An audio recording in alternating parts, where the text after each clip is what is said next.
আমার ভাইয়েরা গভীর মনোযোগ। আব্দুল্লাহ ইবনুল মুবারকের ওই বন্ধু ঘরে নক করে জিজ্ঞেস করে, বন্ধু আমি আজকে স্বপ্নে দেখলাম আব্দুল্লাহ ইবনুল মুবারক এত বড় একজন বিখ্যাত তাবী, আল্লাহ তাআলা তার জান্নাতের চাইতে বড় জান্নাত তোমার স্বামীরই দিয়েছে। সুবহানাল্লাহ। তোমার স্বামী এমন কি আমল করত আমি একটু জানতে চাই, যার কারণে আব্দুল্লাহ ইবনুল মুবারকের চেয়ে বড় জান্নাতের মালিক তোমার স্বামী কামার হইল কিভাবে? আমার প্রিয় ভাইরা, স্বামী বালা না খারাপ তথ্যটা কার কাছে গেলে পাওয়া যায়? হ্যাঁ, কঠিন জায়গা। আপনার আমি যে কত বালা, খালি দুর্বল পাখি দেখে আর সমাজে কয় না, মায়ের খায় তারপরেও কয় না। কথা ঠিক কিনা? স্বামী যে কয় নাম্বারের স্বামী, স্বামীর চরিত্র যদি শুধু মহিলারা সমাজে একটু মুখটা ফুসকা করে কয়ে দিত, তাইলে যত ইজ্জতওয়ালা আর সম্মানওয়ালা তুমি হও না কেন, ইজ্জত পানসার হয়ে যেত। জোরে বলেন, কথা ঠিক কিনা? কিন্তু আল্লাহ তাকে ভিতরে এত দয়া, এত মায়া, এত ভালোবাসা। সকালে গুতা খায়, বিকালে গুতা খায়, ভালো ব্যবহার তো স্বামী করেই না। এরপরে বেডি খাইলো না, না খাইলো, ফললো কি ফললো না, কোন খোঁজ খবর নাই। এরপরেও বেডি কোন দিন স্বামী বেইজ্জতি হবে, অসম্মানী হবে এমন কোন কথা স্ত্রী তার জবান দিয়া মরণ পর্যন্ত বের করে না। জোরে কোন কথা ঠিক না বেঠিক? কিন্তু স্বামীরা অনেক জুলুম করে স্ত্রীদের উপরে। আহা, কত জায়গায় কত ঘটনা শুনি। সময় তো নাই। আব্দুল্লাহ ইবনুল মুবারকের বন্ধু চলে গেছে, স্বামীর তথ্য, সঠিক তথ্যটা স্ত্রীর কাছে পাওয়া যায়, এই জন্য তাকে যে জিজ্ঞেস করছে।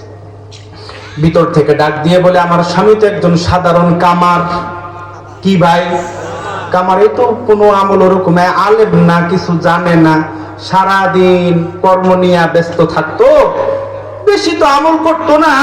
তবে আমি তার ভিতরে দুইটা গুণ দেখছি। গুণ। সুবহানাল্লাহ। স্ত্রী বলে কি, আমার স্বামীর ভিতরে আমি দুইটা গুণ পাইছি, ওই গুণের কারণে হতে পারে আমার স্বামীরে আল্লাহ একটা বড় জান্নাতের মালিক বানাই দিছে। সুবহানাল্লাহ। এই দুইটা গুণের কথা শুনলে আমাদের লাভ হইব না লস হইব? জোরে কোন?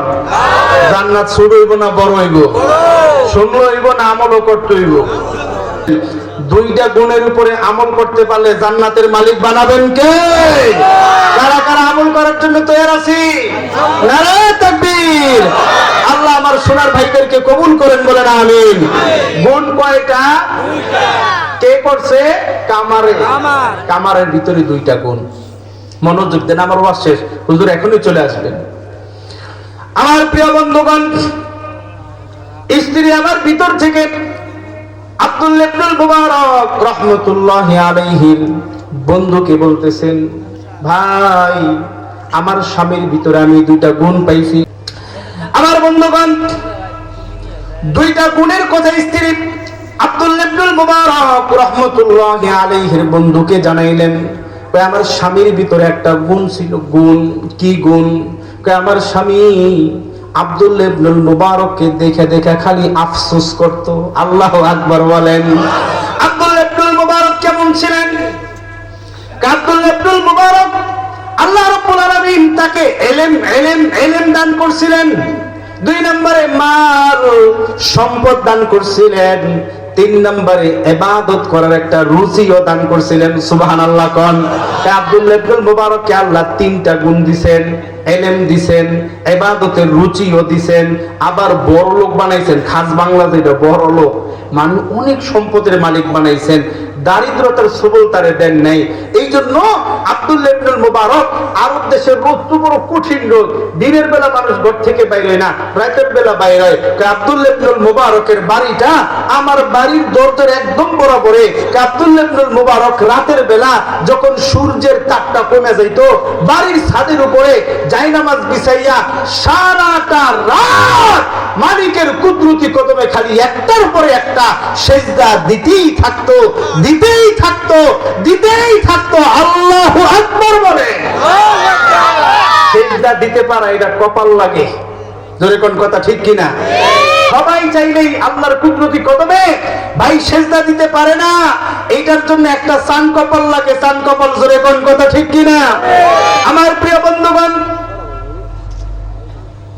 আব্দুল্লাহ ইবনুল মুবারক রাতের বেলা জায়নামাজ বিছায়া একটার পরে একটা সিজদা দেয়, আর আমার স্বামী আব্দুল্লাহ ইবনুল মুবারকের দিকে তাকায়, আর খালি চোখ দিয়া অঝোর নয়নে পানি পড়ে, আফসোস করে, আহারে আল্লাহ তোমারে কেমন বন্টন, তুমি আব্দুল্লাহ ইবনুল মুবারককে ধন সম্পদ দিলাম, আব্দুল্লাহ ইবনুল মুবারককে ইলম দিলাম, আব্দুল্লাহ ইবনুল মুবারককে তুমি ইবাদতের রুচিও দিলা, আমি কামারে তুমি দারিদ্রতার সময় আটকাইলা। আল্লাহ আল্লাহ গো, আমার যদি দারিদ্রতা অভাব যদি আমার না থাকতো, আমি কামারেও কিন্তু সারা রাত দাঁড়াইয়া দাঁড়াইয়া আব্দুল্লাহ ইবনুল মুবারকের মতো সেজদা দেওয়ার রুচি আমি কামারের ভিতরে কিন্তু আল্লাহ কম নেই। আল্লাহু আকবার বলেন।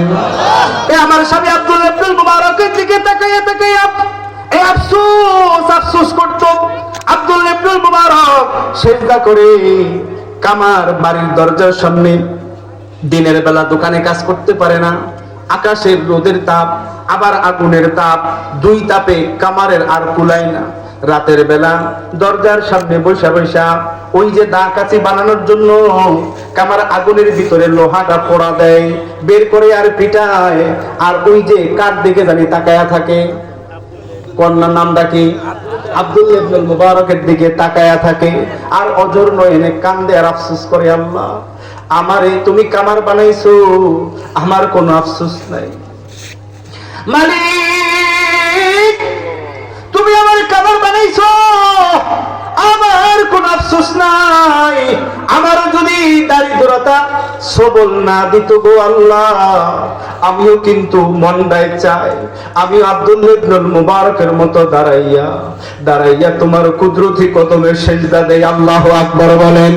আল্লাহ গো, তুমি আমারে কামার বানাইছো, আল্লাহ তুমি আমারে কামার বানাইছো, আমারও কিন্তু ইবাদত করতে মনে চায়। আল্লাহ